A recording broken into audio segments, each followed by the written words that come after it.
Assalamualaikum warahmatullahi wabarakatuh. Apa kabar teman-teman guru sekalian, calon guru profesional? Insyaallah pada video kali ini kita masih melanjutkan soal UKM PPG untuk PGSD ya. Yang mana PGSD-nya kali ini dia itu berfokus ke bahasa Indonesia. Insyaallah kan bahasa Indonesia bisa di SD ya. Ada juga PKN misalnya, ada juga matematika misalnya, dan sebagainya. Insya Allah nanti kita akan lanjut ke semua mapel-mapel itu setelah fokus di bahasa Indonesia ini selesai ya. Jadi jangan lupa subscribe, like, dan share-nya. Terima kasih sebelumnya. Baik, kita langsung masuk ke soal. Jadi seperti biasa teman-teman bisa jawab sekitar 1 hingga 5 detik ya. Saya akan kasih waktu ke teman-teman untuk jawab 1 hingga 5 detik. Setelah itu baru kita jawab bersama dan lihat pembahasannya.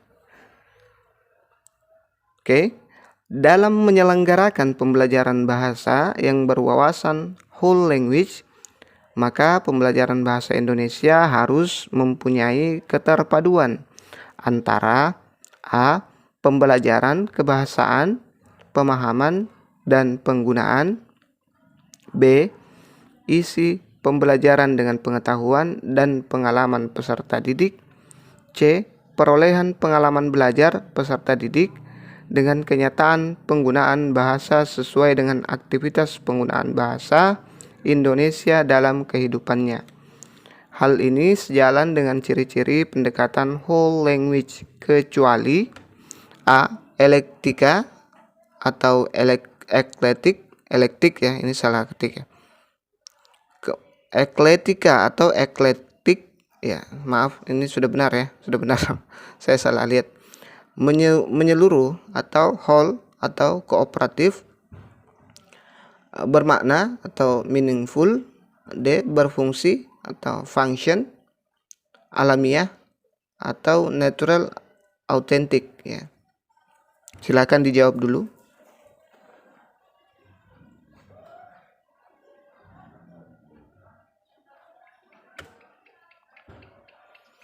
Jadi jawaban yang tepat adalah option A ya. Dia termasuk eklektika atau eklektik. Ciri-ciri pendekatan whole language adalah yang pertama menyeluruh atau whole kooperatif, yang kedua bermakna meaningful, yang ketiga berfungsi function, dan yang keempat alamiah natural authentic ya. Ini yang ada kata kecuali ya, jadi hati-hati jangan sampai teman-teman buru-buru membaca lantas teman-teman tidak memperhatikan kata-kata ini ya. Biasanya seperti itu kalau kita lagi buru-buru. Kita lanjut ke soal berikutnya. Ini dia. Lengkapilah langkah-langkah kegiatan pembelajaran di bawah ini. Yang pertama, peserta didik membaca dalam hati teks prosedur cara membuat anyaman. 2. Peserta didik dan guru bertanya jawab tentang isi teks prosedur terkait alat bahan dan langkah-langkah membuat anyaman. Yang ketiga, peserta didik membuat anyaman dengan panduan LKPD ya. Kemudian peserta didik secara berpasangan membandingkan karya anyamannya. Yang kelima, guru mengambil teks prosedur yang telah dibagikan. Langkah-langkah kegiatan yang tepat untuk melengkapi kegiatan pembelajaran di atas adalah A. Peserta didik menentukan langkah-langkah kunci dan menuangkan dalam grafik organizer. B. Peserta didik menuliskan kembali langkah-langkah membuat anyaman dengan kalimat sendiri secara runtut. C. Guru memberikan tindak lanjut berupa tugas kelompok untuk membuat anyaman dengan pola yang berbeda, dilengkapi dengan langkah-langkah pembuatannya secara runtut. D. Guru meminta peserta didik memberikan pendapat mengenai anyaman. E. Peserta didik menyajikan hasil anyaman disertai dengan penjelasan secara lisan tentang langkah-langkah pembuatannya. Ya, ini soalnya silakan dijawab dulu ya.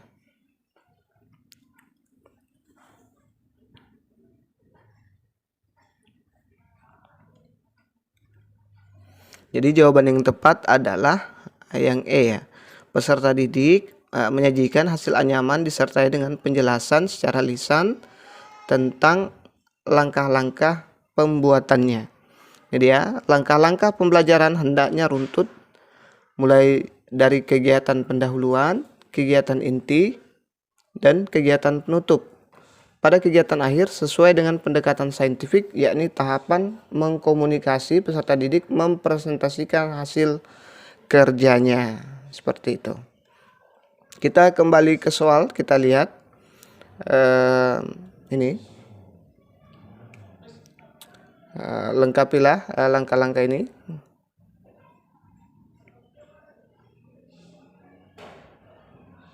Ya, oke. Jelas ya? Kita lanjut ke soal berikutnya.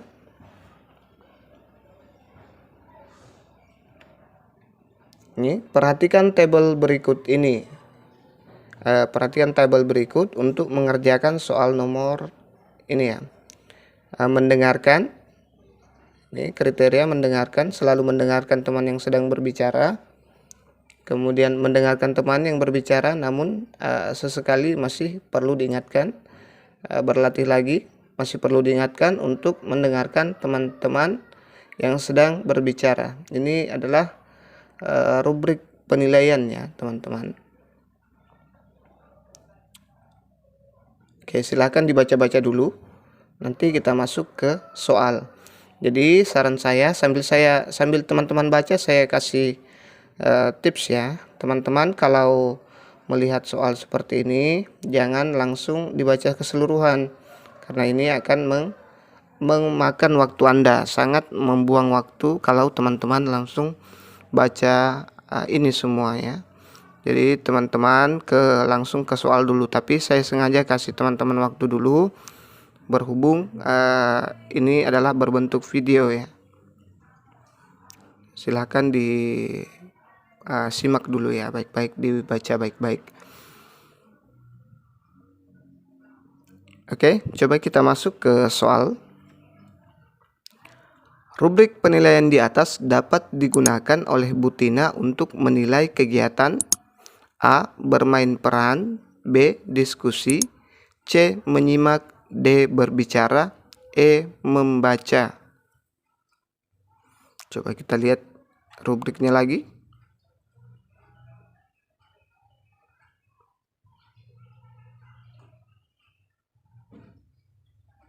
Oke, kita ke jawaban. Oke, jadi jawabannya adalah B. Dia diskusi ya. Rubrik penilaian mengandung kriteria yang disesuaikan dengan sasaran penilaian. Jadi rubrik itu harus sesuai dengan sasaran penilaian, apa-apa yang akan dinilai. Jadi harus sejalan ya antara rubrik dengan sasaran penilaian. Kita lanjut ke soal berikutnya. Mudah-mudahan jelas ya.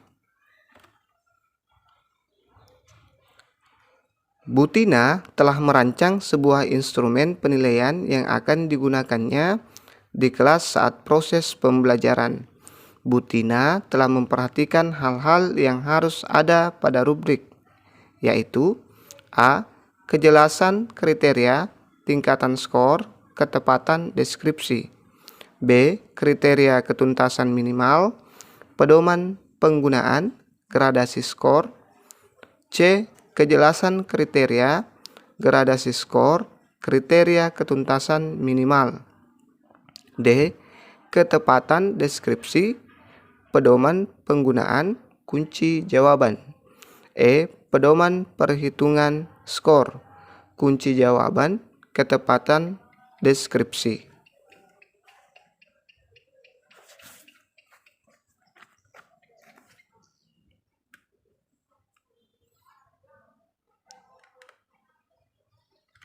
Oke, jadi jawaban yang tepat adalah A. Kejelasan kriteria, tingkatan skor, ketepatan deskripsi. Komponen sebuah rubrik penilaian adalah, jadi yang pertama kejelasan kriteria, yang kedua gradasi atau tingkatan skor, Yang ketiga, ketepatan deskripsi. Yang keempat, pedoman penggunaannya di sini.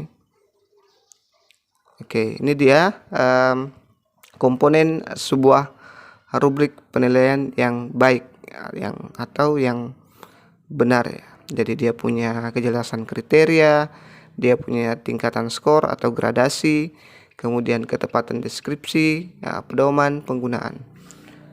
Oke, itu saja dulu yang sempat kita share pada kesempatan kali ini. Jangan lupa subscribe dan like-nya. Insyaallah kita akan lanjut lagi nanti. Kalau teman-teman masih mau, silakan berkomentar. Kita masih punya banyak stok soal untuk PGSD. Oke, assalamualaikum warahmatullahi wabarakatuh.